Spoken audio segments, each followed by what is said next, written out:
नाजरीन आदाब, आप देख रहे हैं INN चैनल। मैं हूं शेख अहमद अली। आज की ख़ास बात में हम देखेंगे कई अहम कौमी और बैनुल अक़वामी ख़बरें। संयुक्त किसान मोर्चा की तहरीक फ़िलहाल जारी रहेगी। इतवार के रोज़ ये फ़ैसला संयुक्त मोर्चा की मीटिंग में लिया गया। भारतीय किसान यूनियन राज्यवाल के सदर बलबीर सिंह राजेवाल और जतेंद्र सिंह विर्क ने बताया कि 22 नवंबर को लखनऊ में महापंचायत बुलाई गई है। 26 नवंबर को काफ़ी किसान आ रहे हैं। 27 को तहरीक के अगले कदम के बारे में गौर किया जाएगा। राज्यपाल ने कहा कि वज़ीर आज़म के ऐलान के बाद अब तक हुकूमत ने बातचीत की अपील नहीं की है। वज़ीर आज़म का ऐलान अभी खैर मकदम के लायक नहीं है, क्योंकि अभी कानून रद्द करने का सिर्फ ऐलान हुआ। जब तक MSP गारंटी बिल नहीं लाया जाता और दूसरी मांगें नहीं मानी जाती, तब तक एहतजाज जारी रहेगा और वज़ीर आज़म के ऐलान का खैर मकदम नहीं किया जाएगा। मरकज़ी कैबिनेट 24 नवंबर को तीनों ज़राए क़वानीन को वापस लेने की मंजूरी पर गौर करेगी। ज़राए के मुताबिक इसके बाद कानूनों को वापस लेने वाले बिल पार्लियामेंट के मानसून सेशन में पेश किए जाएंगे। पार्लियामेंट का सेशन 29 नवंबर से शुरू होने वाला है। वज़ीर आज़म नरेंद्र मोदी ने जुमे के रोज़ ऐलान किया था कि हुकूमत इस महीने के आखिर में शुरू होने वाले पार्लियामेंट सेशन में ज़राई कानूनों को रद्द कर देगी। इसके साथ ही मिनिमम सपोर्ट प्राइस के लिए नए ढांचे पर काम करने के लिए एक कमेटी बनाएगी। दिल्ली के सिंघू बॉर्डर पर किसानों की मीटिंग में तय किया गया कि पार्लियामेंट में कानून रद्द होने तक तहरीक ख़त्म नहीं की जाएगी।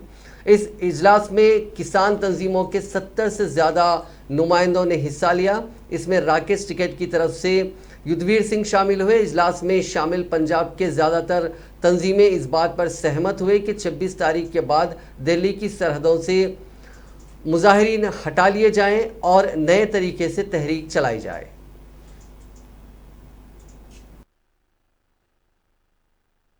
की अध्यक्षता सर तेजेंद्र सिंह विर्क और मैं बलबीर सिंह राजेवाल हमने जॉइंटली अध्यक्षता की, जिसमें जो 3 कानून रिपील करने के लिए प्राइम मिनिस्टर ने ऐलान किया है उस पर चर्चा हुई। उस चर्चा के बाद कुछ फैसले हुए। एक तो ये कि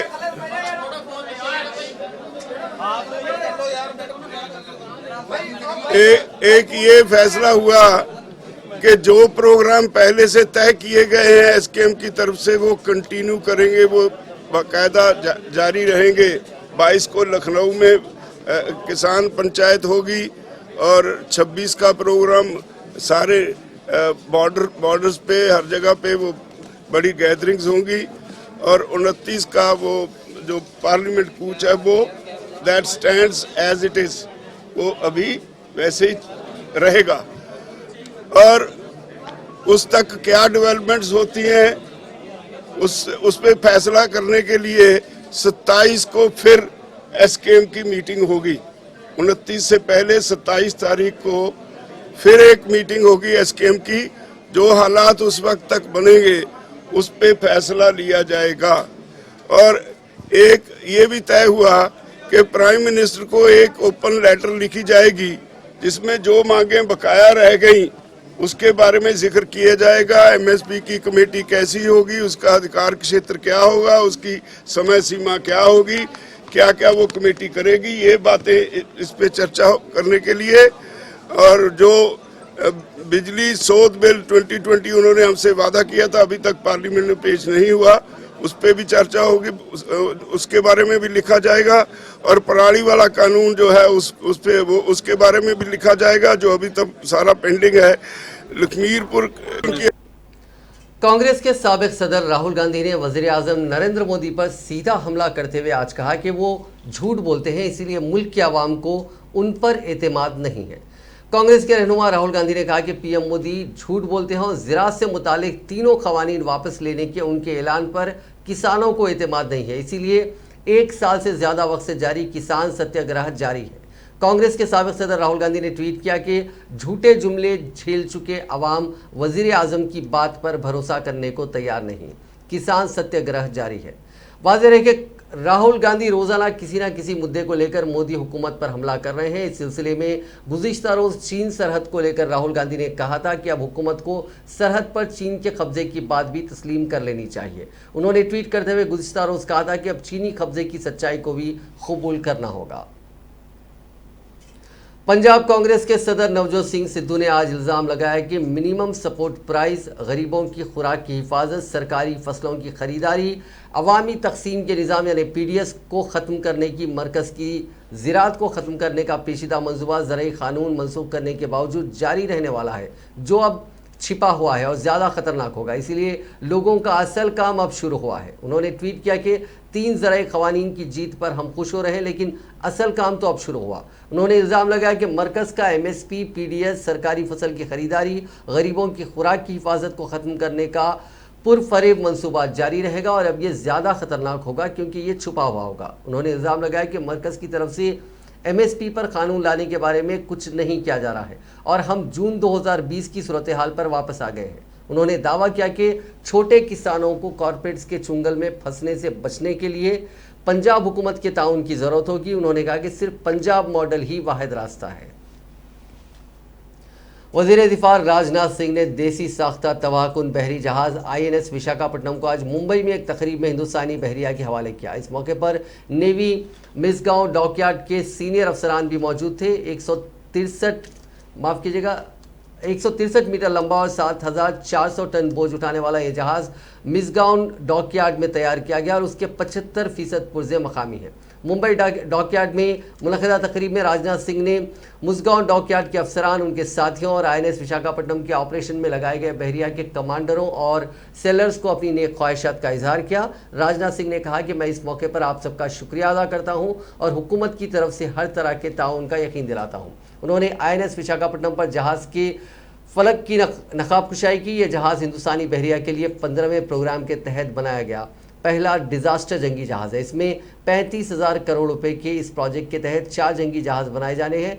INS विशाखापट्टनम में स्टिल्थ राडार से बचने की सलाहियत है। इसमें सतह से सतह और सतह से फ़िज़ा में हदफ को निशाना बनाने के लिए अहदाफ गाइडेड मिसाइलें, दरमियाने और मुख्तसर फासले तक मार करने वाली तोपें, आबदोस तबाह करने वाली मिसाइल नस्ब की गई हैं। इसके ऑपरेशन और इंतज़ाम के लिए जदीद तरीन डिजिटल सिस्टम नस्ब किए गए हैं। ये फ़ी घंटा 300 समुद्री मील की रफ्तार से आगे बढ़ सकता है।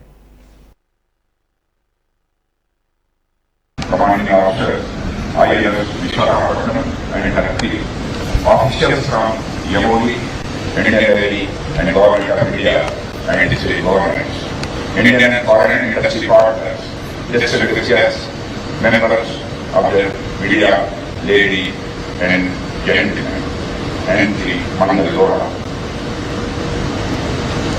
देवियों और सज्जनों, आज इंडियन नेवी द्वारा आयोजित इस स्टेट ऑफ द आर्ट वार्षिक INS विशाखापट्टनम की कमीशनिंग सेरेमनी में आप सभी के लिए उपस्थित होकर मुझे बेहद खुशी हो रही है। इस वार्षिक की कमीशनिंग हमारी मैरीटाइम कैपेबिलिटी को तो बढ़ाती ही है, साथ ही साथ डिफेंस सेक्टर में हम लगातार आगे बढ़ रहे हैं और लगातार की तरफ आगे बढ़ रहे हैं। इसका भी स्पष्ट संकेत देती है। मैं इंडियन नेवी महिलाओं का शिप बिल्डर्स लिमिटेड और इस आयोजन से जुड़े सभी स्टेक होल्डर्स को अपनी ओर से हार्दिक बधाई भी देता हूँ और साथ ही मैं हार्दिक शुभकामनाएं भी देता हूँ।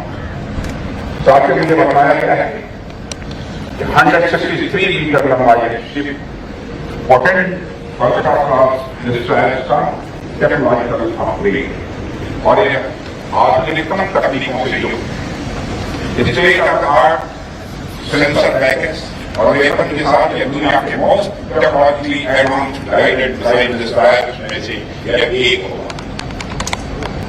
इसमें प्रयोग किए गए सिस्टम फीचर्स न केवल आज की बल्कि भविष्य की जरूरतों पर भी पूरी तरह से खरे उतरने वाली है।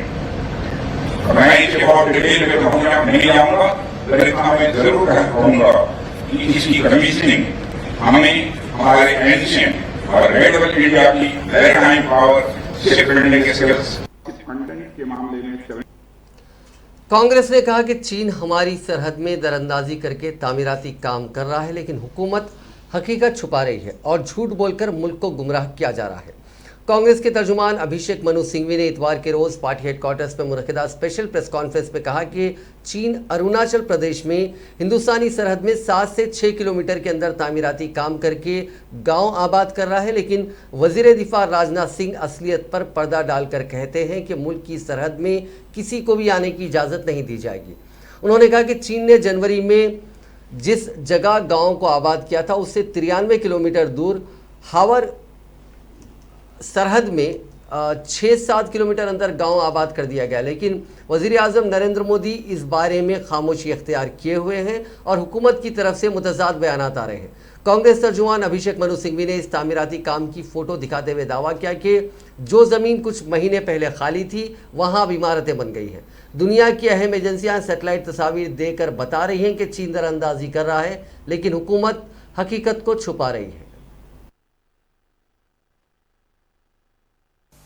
अब जो दूसरा हुआ है उसी श्रृंखला में डोकलाम भूल जाइए, बाकी हॉट स्प्रिंग्स भूल जाइए, बाकी जो 3-4 नाम डेप्सांग सुने हैं, कई नाम आप जानते हैं, पिछले 2 साल से चल रहे हैं नाम। अब जनवरी 2021 आ गए, वो मैंने पढ़ दिया। अब आइए अब सितंबर अक्टूबर में तो ये बनाया गया है आंध्र प्रदेश में, जिसका नामकरण भी हुआ है श्री योमी डिस्ट्रिक्ट के में एक बिंदु है, मैं दिखाऊंगा आपको अभी। 60 इमारतों का एक कस्बा और 93 किलोमीटर दूर है उस पहले वाले जनवरी वाले कस्बे से। 6 से 7 किलोमीटर भारत के क्षेत्र में है और ये वो क्षेत्र है जिसको भारत ने हमेशा अपना कहा है, अपना माना है, अपना हक जाहिर किया है। अब आपको पहला फोटो दिखाना चाहता हूं मैं, 19 की दृश्य और 21 का सितंबर अक्टूबर का दृश्य। और वो जैसे फोटो लगाई जा रही है, मैं 2 तथ्य और दे दूं आपको। इसमें कोई विवाद आरोप की बात नहीं है, हम आपसे ज्यादा कंसर्न हैं, हमारी चिंता आपसे ज्यादा है। आप करेंगे तो बाद में करने का खुलासा बाद में करेंगे, पहले बताइए तो सही कि क्या हुआ है देश को, हमको क्यों बताना पड़ रहा है ये। और ये जब तक वो लगा रहे हैं स्क्रीन पे, लगा दिया है, आप देखें ये जो है ये 2019 है नीचे वाला, मैं दिख रहा है, मैं साइड में हो गया हूं जरा, खाली है, जमीन है, और ये ऊपर है 21 में, यानी अभी 2 महीने पहले, 1 महीने पहले, 2 महीने भी नहीं, 1 महीने पहले, अक्टूबर की कहानी है, सितंबर अंतर अक्टूबर की। राजस्थान के गवर्नर कलराज मिश्रा ने आज राजभवन में 11 काबीनी वुज़रा और 4 रियासती वुज़रा को ओहदे और राजदारी का हलफ दिलाया। जैसे ही गवर्नर ने राजभवन के कचाकच भरे हॉल में हलफ लेने के लिए पहले वजीर हेमाराम चौधरी का नाम पुकारा, कारकुनों की नारेबाजी से पूरा हॉल गूंज उठा। नारेबाजी का ये सिलसिला हलफ बर्दारी के प्रोग्राम की तकमील तक जारी रहा। मिश्रा ने हेमाराम चौधरी, महेंद्र सिंह मालविया, रामलाल जाट, महेश जोशी, विश्वेंद्र सिंह, रमेश मीना, गोविंदराम मेघावाल और शकुंतला रावत को काबीना के वुज़रा के तौर पर हलफ दिलाया। मिश्रा ने सुबुकदोश होने वाले काबीना में शामिल ममता भूपेश, भजनलाल जाटू और तुकाराम जोली को काबीनी वजीर का हलफ दिलाया, जबकि ब्रिजेंद्र सिंह ओला, मुरारी लाल मीना, राजेंद्र गोढ़ा और जाहिदा खान ने ममलिकती वुज़रा के तौर पर हलफ लिया। गौरतलब है कि वज़ीर आला अशोक गहलोत ने तंजीम में जाने के सबब वज़ीर सेहत रघु शर्मा, वज़ीर महसूल हरीश चौधरी और वज़ीर ममलिकत बराए तालीम गोविंद सिंह डोटासरा समेत 3 वुज़रा से इस्तीफ़ा ले लिया। हलफ बर्दारी की तकरीब में रियासती कांग्रेस के जनरल सेक्रेटरी अजय माकन, साबिक नायब वज़ीर आला सचिन पायलट, रियासती कांग्रेस कमेटी के सदर गोविंद सिंह डोटासरा भी मौजूद थे। माननीय मंत्रीगण को राज्यपाल महोदय से शपथ ग्रहण करवाए जाने हेतु। All right, so these are the live visuals coming in from Jaipur's Raj Bhavan, where new ministers will take oath in the Rajasthan government. Remember, significant political development there exactly a year after Sachin Pilot opened the banner of revolt against the chief minister, and today what we see is several of Sachin Pilot's loyalists and new ministers will take oath today. मैं हेमाराम चौधरी ईश्वर की शपथ लेता हूं कि मैं विधि द्वारा स्थापित भारत के संविधान के प्रति सच्ची श्रद्धा और निष्ठा रखूंगा मैं भारत की प्रभुता और अखंडता अक्षुण्ण रखूं। अच्छा हुआ है, सब लोग खुश हैं। आप देख रहे हो पूरे प्रदेश के अंदर वेलकम हुआ है। जितने हमारे जो पहली बार सोशल इंजीनियरिंग हुई है जिस रूप में किया गया है, सभी वर्गों को, सभी कार्यकर्ताओं को सम्मान करने के लिए जिस रूप में ये पूरी कैबिनेट बनी है नई, एक प्रकार से जो 15 लोग नए लिए गए, उसके बाद में पूरा मैं समझता हूँ कि SC, ST, OBC, माइनॉरिटी सबको प्रयास किया गया रिप्रेजेंटेशन देने का। अच्छे ढंग से हुआ है, सब लोग बहुत खुश हैं। ये बात जरूर है कि ये विशेष परिस्थितियों में जो ये रिसिपल हुआ है जिस रूप में, कुछ जिले में हम नहीं बना पाए, पर हम लोग उन जिलों का विशेष ध्यान रखेंगे, बात करेंगे। क्योंकि फर्स्ट टाइम वाले फॉर्मूला लगा कि हमारे खाली फर्स्ट टाइम वाले ही MLA हैं, तो पहली बार के फॉर्मूले से संभव नहीं हुआ कि हम सब जगह बना सके सब जिलों के अंदर। पर हम लोगों ने भी सोचा अगले चुनाव की तैयारी आज से शुरू हो गई हमारी। उसी रूप में हम सबसे बात करेंगे, इनको जिम्मेदारी सौंपेंगे, किस प्रकार पब्लिक से संपर्क करना है, किस प्रकार उनकी समस्याओं का समाधान करना है, किस प्रकार मैनिफेस्टो को इम्प्लीमेंट करना है। नए रूप में आप देखेंगे पूरी कैबिनेट को, और मैं समझता हूँ कि जनता की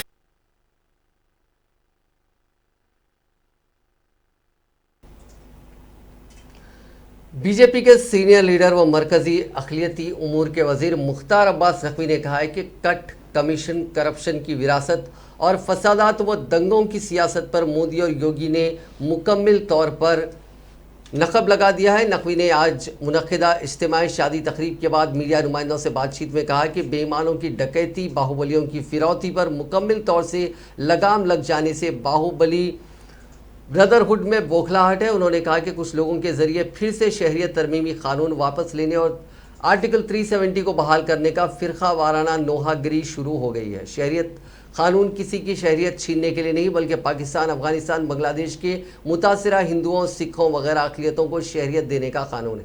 मरकज़ी वज़ीर ने कहा कि बड़े ही ताज्जुब की बात है कि पाकिस्तान आज हमें अक़लियतों के हुकूक़ का इल्म दे रहा है। यहाँ के अल्पसंख्यकों के अधिकार और सुरक्षा पूरी तरह से समाज इसको सुनिश्चित करता है, संविधान सुनिश्चित करता है, और जो भी संविधान और समाज के तहत चुनी हुई सरकारें हैं उनकी सुरक्षा, उनकी गारंटी देता है। कुछ मस्जिदों की बात करने लगते हैं। हिंदुस्तान अकेला देश है जहाँ 3 लाख से ज़्यादा रजिस्टर्ड मस्जिदें हैं, और उतनी ही लगभग जो है वो दरगाहें हैं, तमाम और धार्मिक स्थल हैं, जो कि इस्लामिक देशों से भी ज़्यादा हैं। उसके अलावा जो है वो लाखों की संख्या में चर्च हैं और भी धार्मिक स्थल हैं। तो जो भी लोग इस तरह के सवाल उठाते हैं वो अपने आप में खुद एक्सपोज होते हैं, खुद बेनकाब होते हैं, और वो अपनी नाकामियों को छिपाने के लिए अपने यहाँ जो जुल्म और जुर्म का जंगल है उस पर पर्दा डालने के लिए इस तरह की बातें करते हैं। लेकिन अफसोस की बात यह होती है कि कुछ सियासी दल, कुछ राजनीतिक दल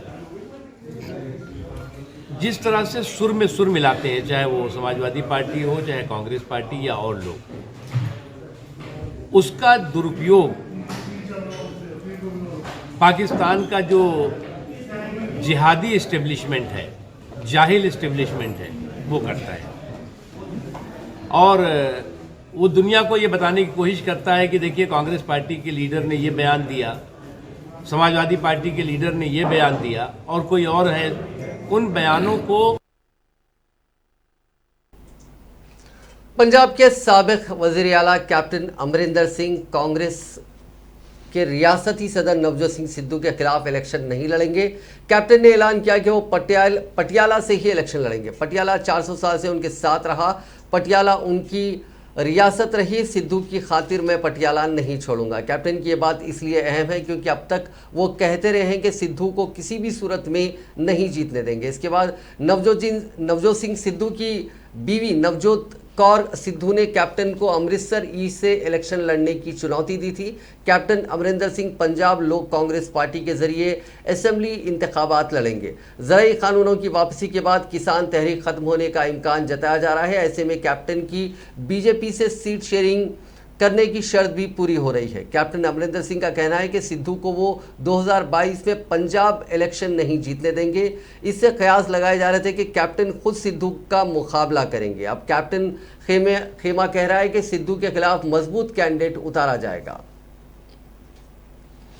त्रिपुरा में तृणमूल कांग्रेस की यूथ सेल की सदर सयानी घोष को तवील पूछताछ के बाद कत्ल करने की कोशिश के इल्जाम में गिरफ्तार किया गया। तृणमूल कांग्रेस ने दावा किया कि बीजेपी की हिदायत पर पुलिस ने यूथ तृणमूल की सदर को बिला जवाज गिरफ्तार किया है। तृणमूल लीडर कुणाल घोष ने दावा किया कि सैनी को बेबुनियाद इल्जामात के तहत गिरफ्तार किया गया है। ताज़िरात हिंद की जिस सफा के खिलाफ उसे गिरफ्तार किया गया वो मुकम्मल तौर पर बेबुनियाद और मनगढ़ंत है।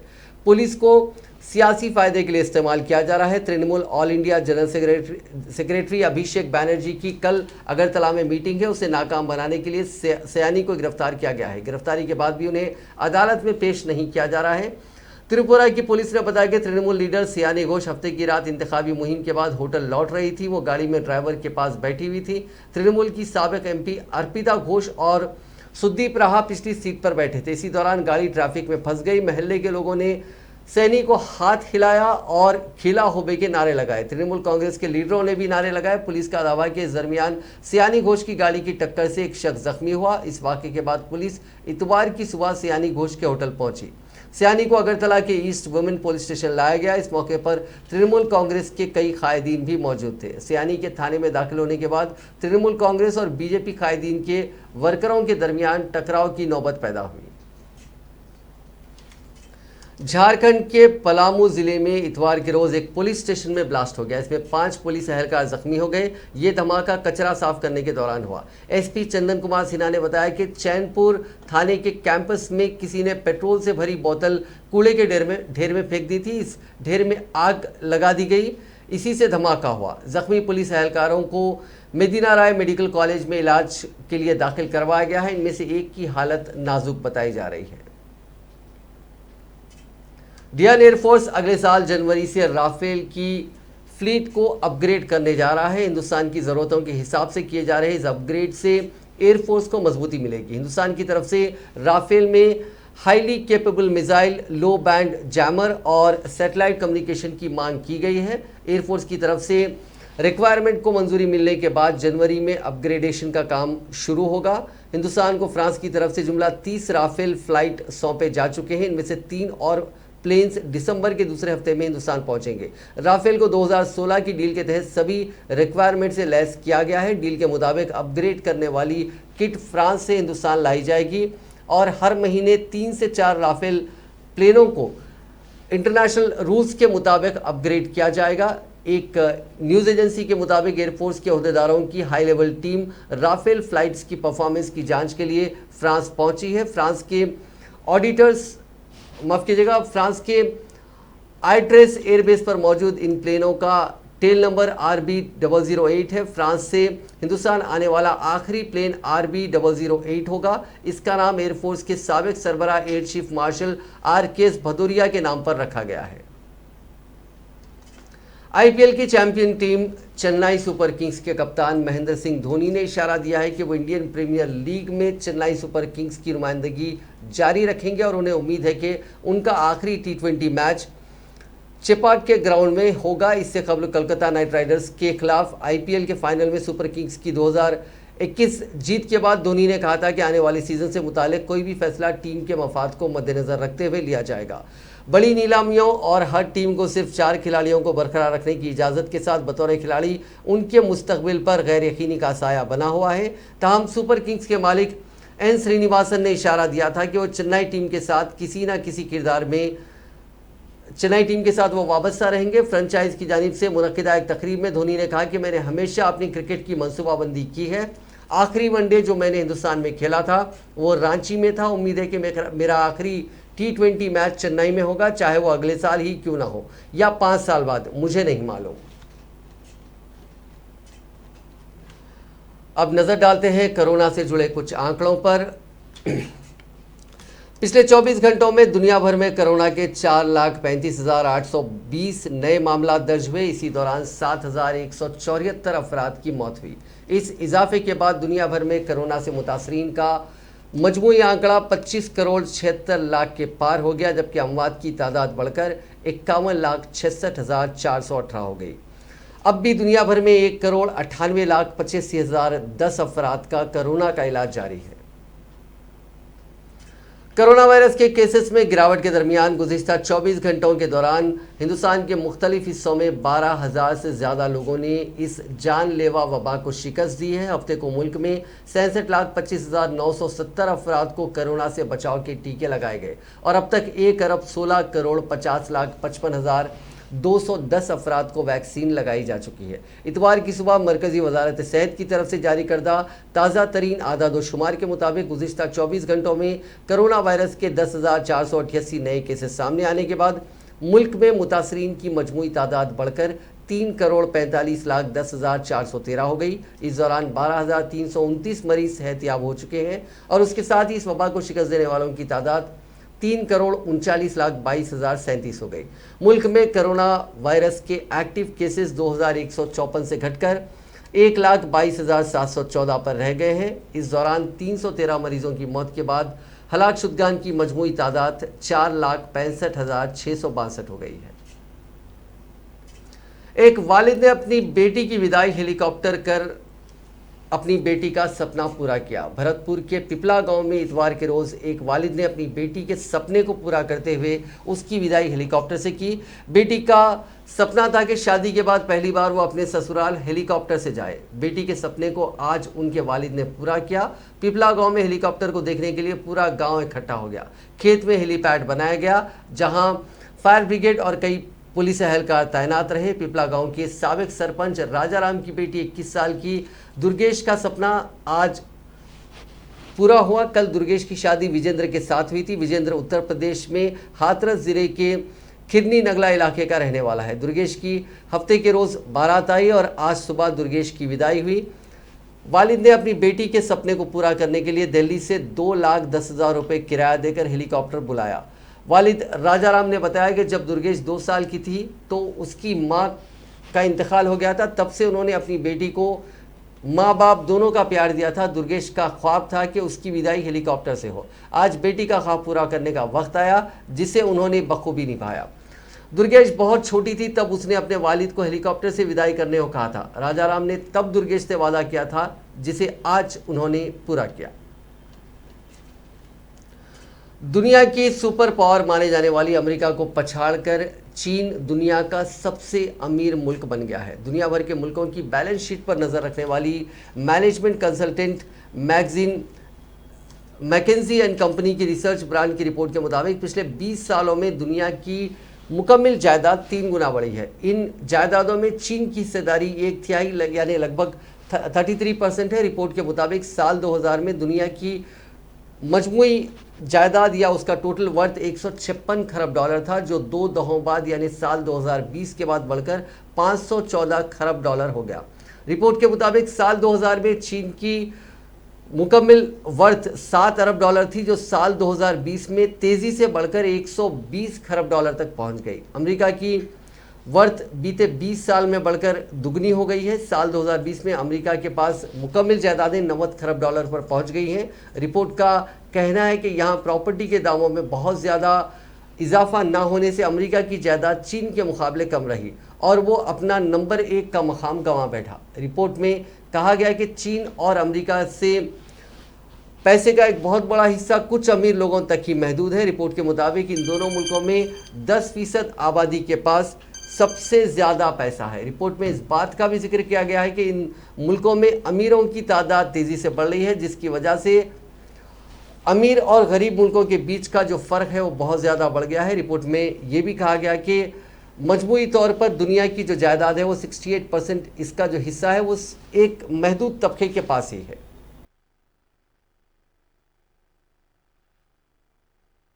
नाजरीन, आज की खास बात में बस इतना ही। आपसे कल मुलाकात होगी नई खबरों के साथ, नए एनालिसिस के साथ। फिलहाल दीजिए इजाज़त। खुदा हाफिज़।